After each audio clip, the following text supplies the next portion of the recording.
makinig nga tayo kay Enzo patungkol sa ano ba, pagkakapirahan na mula sa taong bayan. O, makinig nga tayo ano ba itong sinasabi ni Enzo? Ngayon dito, di mauulit na naman yan. Ang itatanong sa kanila, pagka-incast ninyo ng mga cheque, 120 Superman, yung SDOs, yung mga yung mga special disbursing officers ng opisina ni Sara, yung sa OBP, yung sa DepEd, hindi mga ordinaryong tao. Sabi ni Atty. Lorna Kapunan, mga yan, Superman. Superman daw mga kabunyog mga kawan. Bakit Superman? Bakit mga Superman? Superman kasi magaling, kayang sa loob ng isang araw, kaya nilang nandun sila sa iba-ibang lugar ng Pilipinas. Parang lumilipad, palipat-lipat, Yun ang ibig sabihin ni Atty. Lorna Kapunan ng Superman. Kasi ang paliwanag nung auditor ng COA, ang special disbursing officer lang ang pwedeng mag-release ng pera, magbayad. Kaya ngayon ang trabaho niya, special disbursing officer. Ay ang lumalabas, yung mga pinagkagastusan ng confidential funds ni Sara, yung mga acknowledgement receipts, may mga perma doon, ay may mga pizza doon. Halimbawa, February 23, 2024. February 25 pala, o 23, 2024. Yun. February 23. Sa pizza na yon, isang pizza. February 23, 2023 pala, 2023. Ilan ang binayaran? Marami ang binayaran, siguro mga 10 o 20 katao yon. Sa ibang lugar ng Pilipinas. Sa iba-ibang lugar, may Davao, may Isabela. At yun ang lumalabas dun sa liquidation. So sabi doon sa impeachment trial, ibig niyong sabihin ang nagbigay ng mga pera na yan ay yung special disbursing officer? Kasi hindi naman pwedeng hindi special disbursing officer magbigay. Kung sa February 23, halimbawa 2023, nag-release ka sa 20 katao, mayroong isa sa Davao, mayroong isa sa General Santos, mayroong isa sa Naga City, mayroong isa sa Isabela. Paano naman nangyari yon? Ibig sabihin, pabiyahe-biyahe, palipat-lipat yung special disbursing officer. Ano siya? Si Superman? Yun ang ibig sabihin. Yun ang ibig sabihin ng Superman. Kaya, sabi ni Atty. Lorna Kapunan, Superman yata yung Superman yung special disbursing officer. Sino ba yung special disbursing officer? Pagdating sa OBP, si Gina Acosta, ang special disbursing officer. Pagdating sa DepEd, ang special disbursing officer, si Edward Parda. Sa guidelines ng COA, yung joint circular ng tungkol sa confidential funds, tanging ang special disbursing officer lang ang pwedeng mag-disburse.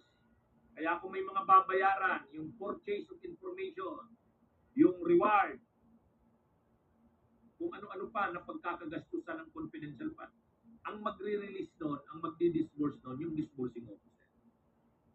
O ngayon, sa liquidation na sinabit, may mga araw na may 5 silang acknowledgement receipts. At binayaran yun sa iba-ibang lugar ng Pilipinas. So, sino ang nagbayad? Yung special disbursing officer? Kung yung special disbursing officer, paano siya magpapalipat-lipat sa ibang lugar ng Pilipinas? Kaya, talaga mga kabunyog, mga kabayan? Ang linaw-linaw talaga ng panluloko.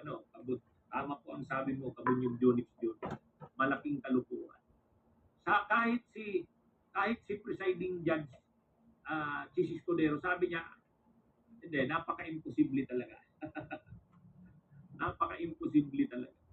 Kasi, yan ang ginawa talaga, liniquidate nila yung yung pera. Pinalabas nila na nagastos talaga yun. Ngayon, may mga acknowledgement receipts. Pero ang problema nga, may mga acknowledgement receipts na pare-parehong petsa. Pare-parehong petsa, pero iba-ibang lugar yung binayar, nagbayad. Sa iba-ibang lugar nagbayad. Eh ngayon, anong ibig mong sabihin? So, hindi pala yung special disbursing officer ang nagbayad. O di, violation yun. Kasi kung hindi yung special disbursing officer ang nagbayad, violation yan ng batas. Kasi dapat yung special disbursing officer lang. O ngayon, kung sasabihin naman, hindi, special disbursing officer talaga ang nagbayad yan, paano niya nagawa yun? Sabay-sabay? Sa isang pitsa, nandun siya sa 15 lugar sa Pilipinas?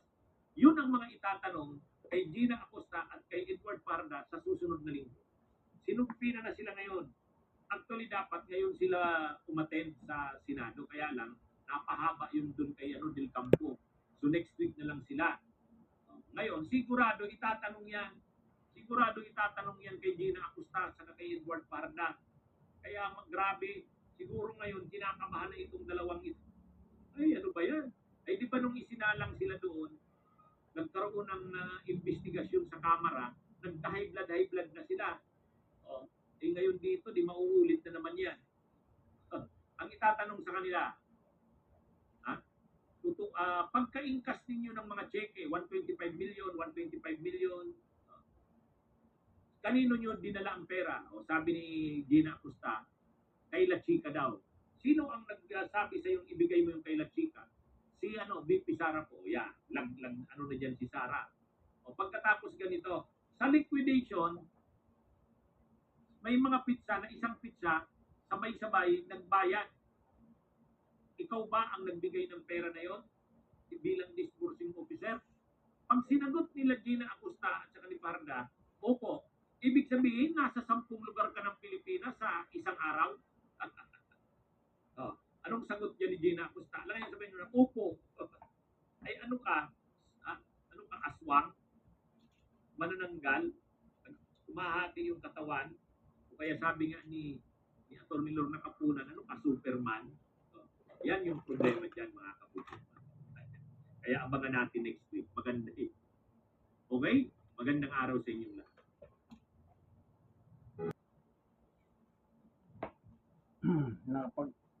Nakapagtataka nga naman po. Dahil kasi hindi nabubulgar nung nakarang, ewan ko, hindi kasi nabubulgar ang mga pera na kung saan ginagamit. At ngayon nga nangyari na ang hindi nila gusto sa panahon ni Pangulong Bongbong, nabubulgar na tungkol yung mga pinagkakapirahan nila. Kaya nakapagtataka nga naman, isipin nyo, yes, super. O naman, nasa iba't ibang lugar ka, isang the same date. Kaya nga, naalala ko na yung sinasabi nilang bagman ni BP Sara, yung nakakulong. Sabi ng COA, 11 days daw ginamit yung 125 million. Sabi nung bagman niya, yung nakakulong na 24 hours lamang kanya. Grabe, sa salitang kalye, panggagago.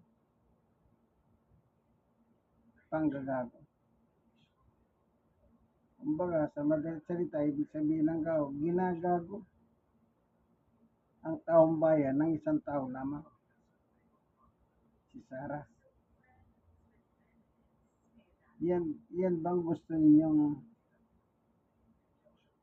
maupo sa susunod na eleksyon? Isipin nyo. Ako duda ako dito sa mga perang ito. Kung kanino lang talaga napunta yan.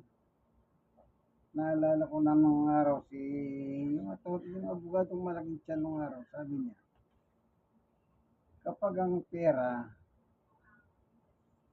di ba nasa gobyerno ka, sabi niya, para hindi makalkal ng gobyerno niya, ibigay mo sa simbahan, ipahawak mo sa simbahan, o dyan itago sa simbahan, sabi niya, para hindi makalkal yung pera.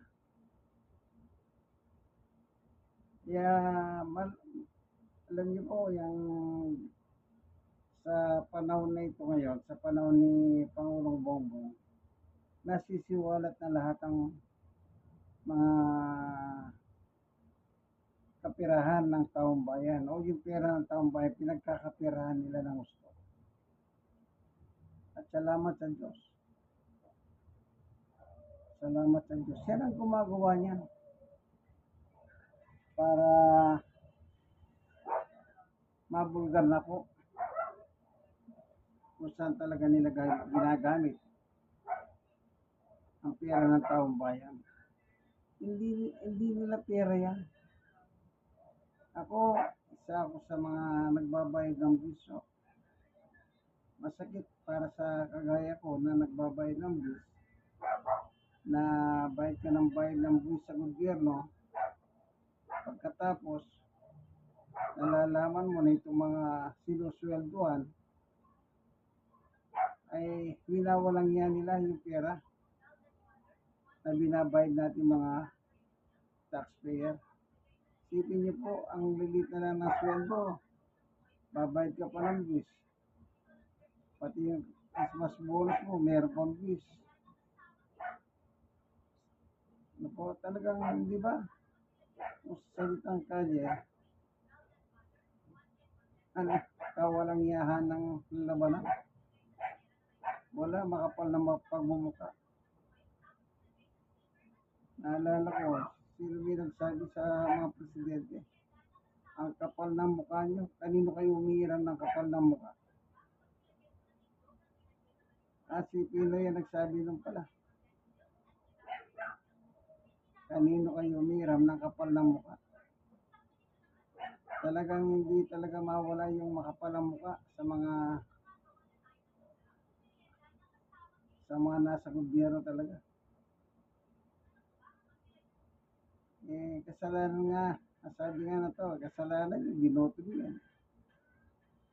Sana sa susunod na botohan, mamili naman kayo kung sino yung karapat dapat na ilagay. Pag alam nyo na merong mga record, sabihin nyo lang, nakwit naman ako. Alam nyo kung minsan, yung salitang nakwit o napawalang sala, nakakaduda yan. Nakakaduda. Lalo na may utang na loob dyan. Halimbawa, miyembro ka ng yung CA. Tapos may mga tao ng gobyerno na pinaprubahan niya yung kanyang appointment. Pagkatapos nagkaroon ka ng problema, senador ka, ano sasabihin niya? May utang na loob ka sa akin. Kung ginwestiyon ko yung CA, sabi niya, baka hindi ka pumasa. Yan ang nakakatakot dito sa politika kasi yung utang na loob. Kaya, dapat pagka sinabing nakit ako ng hukuman, huwag nyo na paniwalaan yun. Sige na, nakit. Pero sa susunod, huwag mo lang iboboto yun. Hindi naman sigurado kung nakit yan na alam niyo naman sa politika po. Maraming mga magkakilala, magkakaibigan, padri-padrino. Kaya nakwit siya, hindi siya nakwit. Huwag nyo nang ibalik sa Kongreso, Senado, o sa local posisyon, mayor hanggang gobernador. Wag na, wag na. Kasi totoo yung mga, kaya tuloy sabi lang niya, binoto niyo yan eh.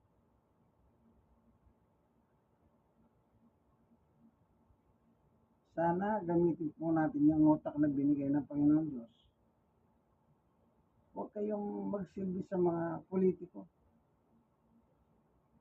Huwag kayong mga politiko, huwag kayong magsilbi sa mga political clan.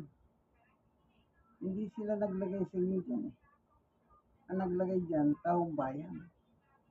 Kaya dapat, tama si Pinoy nung araw, kayo ang boss ko. Kasi nga, ang taong bayan ang nagluklok sa kanya bilang pangulo. Kaya tawag niya sa mga tao, kayo ang boss ko. Diba pagka-eleksyon, lalapit sa inyo mga yan. Boto niyo ako, boto niyo ako. Paglilingkuran ko kayo, sabi nila. Pero pag nanalo na, hindi tayo pinaglilingkuran. Ang pinaglilingkuran nila, ilang tao na yung mga malalaking pangalan kung saan ang pakinabang. Halimbawa, sabi ni Binoy, sunugin niyo ako, mga ngamoy Duterte ako. Bilang judge, senator judge, dapat tumingin ka sa mga ebidensya. Hindi yung kagaya ng mga Cayetano. Nag-abogado pa sila. Grabe, di ba?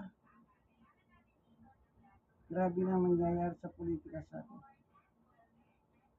Kaya kayong mga nanonood ng video nito, gamitin nyo naman po yung utak na binigay ng Panginoon Diyos. Ang iboto ninyo, yung walang talagang ano, kilatisin na ninyo. Pagka meron naging kaso mga yan, huwag na kayong maniwala na, hindi totoo yan. Kasi, yan nga po sinasabi ko sa politika eh. Isipin mo, kabigat-bigat ng kaso, makakwit. Pero yung taong mahirap, wala. Magdurusa siya at magdurusa siya. Pero yung mga yan, kita nyo ngayon, nakakulong sila doon sa payatas. Isipin nyo, napakaswerte pa nila. Maginawa yung lugar nila noon. Diba? Dapat hindi. Dapat ilagay na sila sa mga maraming preso. Yung sila kulong. Para pantay-pantay yung. Para pantay-pantay. Pag mahirap ka, pag huli mo, kulong ka na kagad. Wala na marami pag pinag-uusapan. Pagka politiko ka, ang daming investigasyon muna. Hindi na ipukulong kagad, i-investigan pa, ang dami pa dadaan ng proseso. Pero yung kumuha ka lang ng bunga ng prutas sa tumagod sa yung bakod na nagreklamo yung may puno ng prutas, kulong kagad.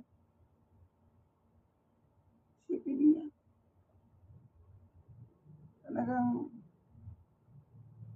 sa susunod, ay iboto niyo. Mag-isip din naman kayo. Pag-aaralan ninyo. Para naman kahit paano, hindi ka magsisisi. O kagaya ngayon. Hindi ba kayo nagsisisi kayo mga bumoto kay Binoy? So proud pa kayo.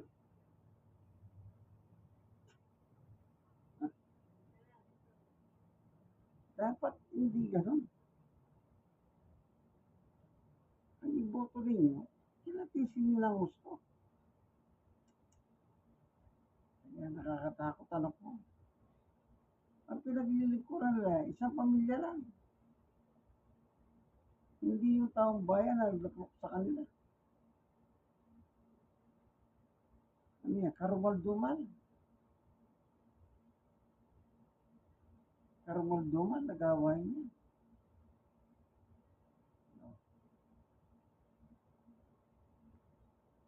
Si Juan de la Cruz, barya-barya lang ang sweldo, nagbabayad ng bills. Pagkatapos, winawalang niya pa. Anong araw, sabi ko nga sa, nung sumampa ako na senior citizen, dapat ako naman ang pagsilbihan ng gobyerno. Nakipagtalo pa ako sa DSWD para na mapuban yung aking pagka-senior citizen sa mga tulong ng gobyerno. Sabi ko nga doon sa kausap kong babae, sabi ko sa buti pang hindi na ako nagbayad ng bill sa gobyerno. At least wala na lang ako pagsisiyan bandang huli. Hindi yung bayad ka ng bayad. Tapos walang yayin ka lang. Kaya tandaan niyo po, malapit na naman ang halalan. Mag-isip naman kayo. Nawa tulungan ng Panginoon ito sa ating bansa. Bulgar ng gusto, yung lahat ng mga involved sa pera ng taong bayan, paglulustay, pagnanakaw. May pakulong sila. Ang masakit, pag nakulong.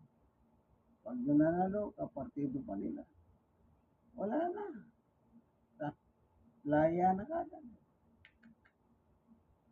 Kawa pa. Pawang kawalang yan ang nangyayari. Sige po, ganito na lamang. Kaibigan Jesus, Brother Manny Woods. God bless us all. Lagi kayong manalangin dahil may bagyo, maulan, ingat kayo, magdalang payo, kapote, kung ano man yung pwede hugas sa inyong katawan. Pag lumalabas kayo ng bahay, ingat kayo sa baha, mga leptospirosis. Buti, wala nababalita ngayon sa balita na biktima ng